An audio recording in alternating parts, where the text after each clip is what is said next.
આકાશવાણી અમદાવાદ વડોદરા પ્રાદેશિક સમાચાર કરણ મકવાણા વાંચે છે. સૌપ્રથમ મુખ્ય સમાચાર.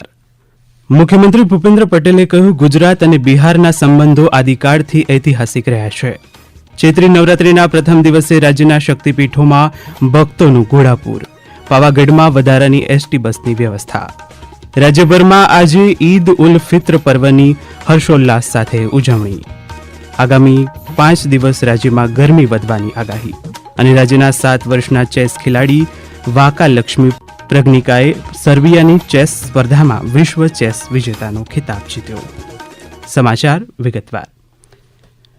મુખ્યમંત્રી ભૂપેન્દ્ર પટેલે કહ્યું, ગુજરાત અને બિહારના સંબંધ આદિકાળથી ઐતિહાસિક રહ્યા છે.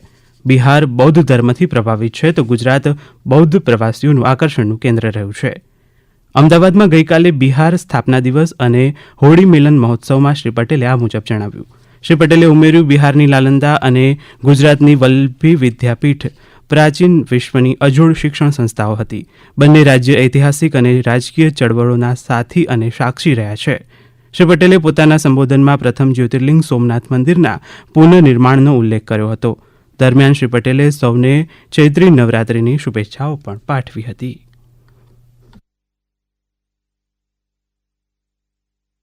બિહાર બૌદ્ધ ધર્મથી પ્રભાવિત છે તો ગુજરાત બૌદ્ધ પ્રવાસીઓના આકર્ષણનું કેન્દ્ર રહ્યું છે. ગુજરાતમાં દેવમોરી તથા વડાપ્રધાન શ્રી વતનભૂમિ વડનગરમાંથી બૌદ્ધ ધર્મ સ્થાનોના અવશેષો મળ્યા છે. આ સ્થળોએ બૌદ્ધ સર્કિટ વિકસાવવાની કામગીરી પણ થઈ રહી છે. ગુજરાત સૌકાવ જૂની સુસંસ્કૃત માનવ સમાજનું રચનાનું સાક્ષી છે તો બિહાર બુદ્ધ, અશોક, મહાવીર, વાત્સલ્ય મુનિ, આર્યભટ્ટ અને ચાણક્યના ઐતિહાસિક યુગનું સાક્ષી છે. બિહારી સમાજ સેવા ટ્રસ્ટ દ્વારા આયોજિત આ કાર્યક્રમમાં સંતો, મહંતો સહિતના મહાનુભાવો ઉપસ્થિત રહ્યા હતા. આદિજાતિ વિકાસ રાજ્યમંત્રી કુંવરજી હળપતિના હસ્તે ગઈકાલે સુરતમાં 12 માર્ગના કામનું ખાતમુહૂર્ત કરાયું. મુખ્યમંત્રી ગ્રામ સડક યોજના હેઠળ આ કામ માટે 30 કરોડ 25 લાખ રૂપિયા મંજૂર કરાયા છે. શ્રી હળપતિએ કહ્યું, માંડવીના દરેક ગામમાં વિકાસ કરી તેને રમણીય અને સુવિધાયુક્ત બનાવવા રાજ્ય સરકાર પ્રયત્નશીલ છે. સરકારે નાનામાં નાના વ્યક્તિને કેન્દ્રમાં રાખીને વિકાસ કામની ગતિ તેજ કરી છે. બાકી રહેલા કામ આગામી સમયમાં ઝડપથી પૂર્ણ કરાશે. ચૈત્રી નવરાત્રિના પ્રારંભથી જ ગઈકાલે યાત્રાધામ પાવાગઢ અને શક્તિપીઠ અંબાજીમાં ભક્તોનું ઘોડાપૂર ઉમટ્યું હતું. મળતી માહિતી મુજબ ગુજરાત, મહારાષ્ટ્ર, રાજસ્થાન સહિતના વિવિધ રાજ્યોમાંથી આવતા ભક્તો માટે પાવાગઢમાં મંદિર ટ્રસ્ટ અને વહીવટીતંત્ર દ્વારા વિશેષ વ્યવસ્થા કરવામાં આવી છે. આ ઉપરાંત મંદિર ખોલવા અને બંધ કરવા તેમજ આરતીના સમયમાં પણ ફેરફાર કરાયો છે.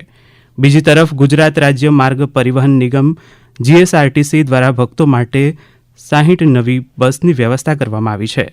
પાવાગઢથી માચી ખાતે આ તમામ બસ 24 કલાક કાર્યરત રહેશે. જિલ્લા અધિક કલેક્ટર દ્વારા માચી ખાતે ખાનગી વાહનો લાવવા લઈ જવા પર પ્રતિબંધ મૂકવામાં આવ્યો છે. સોમનાથમાં પ્રભાસ પાટણ ખાતે ગઈકાલે પ્રભાસોત્સવ કાર્યક્રમ યોજાયો. ચૈત્ર સુદ એકમે બાણ વાગતા ભગવાન શ્રીકૃષ્ણનો દેહત્યાગ આ સ્થળે થયો હતો. તેના ઉપલક્ષ્યમાં આ દિવસે પૂજા અર્ચનાનો કાર્યક્રમ યોજાય છે. આ અંગે શ્રી સોમનાથ ટ્રસ્ટના જનરલ મેનેજર વિજયસિંહ ચાવડાએ માહિતી આપી. સવારે પ્રથમ ચરણ પાદુકાને ધ્વજાજી ચડાવી અને કાર્યક્રમનો શુભારંભ કર્યો હતો. ધજા પૂજા, ગૌ પૂજન, વિષ્ણુ યાગ તેમજ બપોરે ભગવાનનો જે દેહોત્સવનો સમય છે એ સમયે શંખનાદ કરવામાં આવ્યો હતો અને ભગવાનની મહાપૂજા કરવામાં આવી હતી. આજે મોટી સંખ્યામાં લોકો મહાઆરતીમાં પણ જોડાયા હતા. રાજ્યભરમાં આજે ઈદ ઉલ ફિત્ર પર્વની ધામધૂમથી ઉજવણી કરાશે. ગુજરાત ચાંદ કમિટી દ્વારા એક યાદીમાં જણાવાયું છે કે માહે ઈદ ઉલ ફિત્રનો ચાંદ દેખાયો છે એટલે આજે ઈદ પર્વની ઉજવણી કરાશે. મુસ્લિમ સમુદાયના લોકો દ્વારા આજે ઈદની વિશેષ નમાઝ અદા કરાશે. ઇસ્લામિક કેલેન્ડર પ્રમાણે શવ્વાલ માસનો આજથી પ્રારંભ થઈ રહ્યો છે એટલે મુસ્લિમ સમુદાય દ્વારા રમઝાન માસમાં રોજા અને ઉપવાસ બાદ આજે ઈદની ઉજવણી કરાશે. ઈદની પૂર્વ સંધ્યાએ ગઈકાલે અમદાવાદ સહિત રાજ્યભરની બજારોમાં ખરીદી માટે લોકોની ભીડ જોવા મળી હતી. સાબરકાંઠાના હિંમતનગરથી ખેડબ્રહ્મા સુધીની બ્રોડગેજ લાઇનનું કામ 80% પૂર્ણ થતાં ટૂંક સમયમાં ટ્રેન શરૂ થશે. આ ટ્રેનના કારણે યાત્રાધામ અંબાજીના દર્શન કરવા સરળ બનશે. હિંમતનગરથી અમદાવાદ અને ડુંગરપુરથી ઉદયપુર સુધીની નવી ટ્રેન શરૂ થતાં ભક્તો શામળાજી પણ સરળતાથી પહોંચી શકશે. આ અંગે સાબરકાંઠાના સાંસદ શોભના બારૈયાએ પ્રતિક્રિયા આપી. રેલ મંત્રી શ્રી અશ્વિની વૈષ્ણવીજીની કાર્યશૈલી થકી સાબરકાંઠા જિલ્લાને એક રેલવેનો ખૂબ મોટો ફાયદો થવા જઈ રહ્યો છે. બ્રોડગેજનું કામ જે થઈ રહ્યું છે હિંમતનગરથી બ્રહ્મા સુધીનું આ વર્ષના અંત સુધીમાં પૂર્ણતાના આરે જઈ રહ્યું છે અને એનાથી ખૂબ મોટો લાભ એ આદિવાસી જનજાતીય વિસ્તારોમાં અને ખેડ બ્રહ્મા જવાવાળા યાત્રાળુઓમાં પણ એમને ખૂબ મોટો ફાયદો થવા જઈ રહ્યો છે. આ સમાચાર આપ આકાશવાણીના અમદાવાદ વડોદરા કેન્દ્ર પરથી સાંભળી રહ્યા છો. આ સમાચાર આપ અમારી YouTube channel AIR news Gujarat પર પણ સાંભળી શકશો. વધુ સમાચાર માટે અમારી વેબસાઇટ newsonair.gov.in/gujarati અને અમારા એક્સ હેન્ડલ AIR_news_ABAD ને ફોલો કરશો.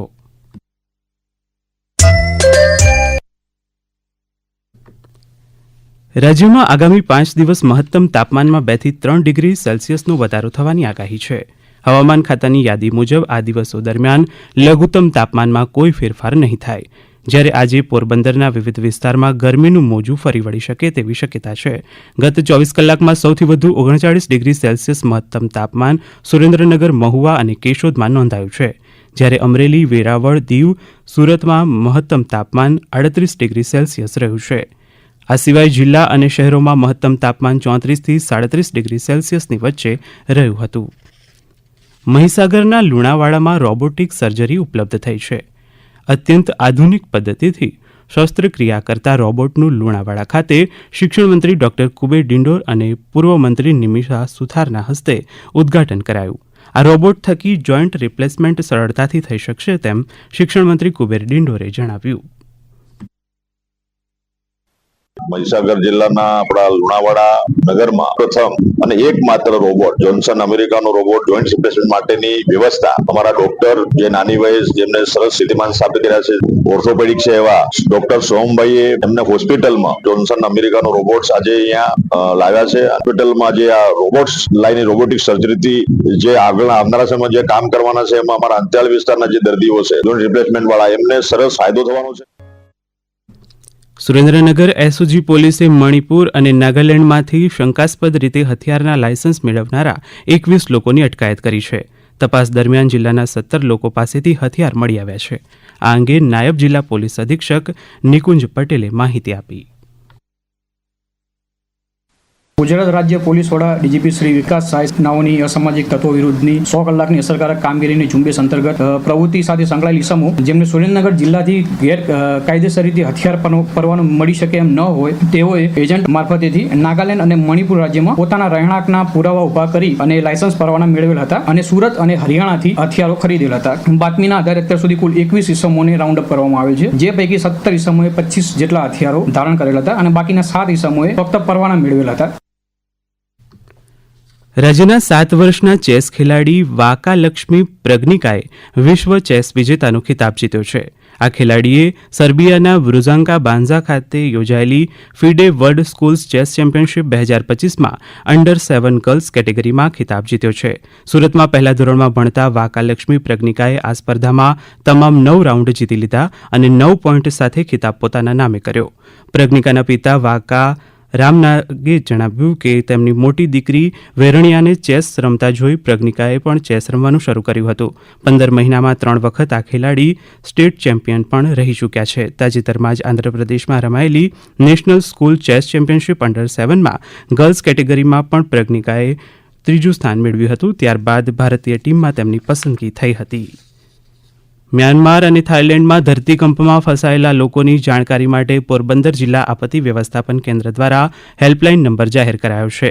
લોકોને હેલ્પલાઇન નંબર 0286-222-0800 પર અસરગ્રસ્ત લોકોના નામ અને સરનામા સહિતની વિગત મોકલવા તંત્ર દ્વારા જણાવાયું છે. Indian premier league IPL T20 ક્રિકેટમાં રાજસ્થાન રોયલ્સે ગઈકાલે ચેન્નઈ સુપર કિંગ્સ CSKને 6 રનથી હરાવ્યું. 183 રનના લક્ષ્યાંકનો પીછો કરતા ચેન્નઈ સુપર કિંગ્સ નિર્ધારિત 20 ઓવરમાં 6 વિકેટ ગુમાવીને 176 રન કરી શકતા તેનો પરાજય થયો હતો.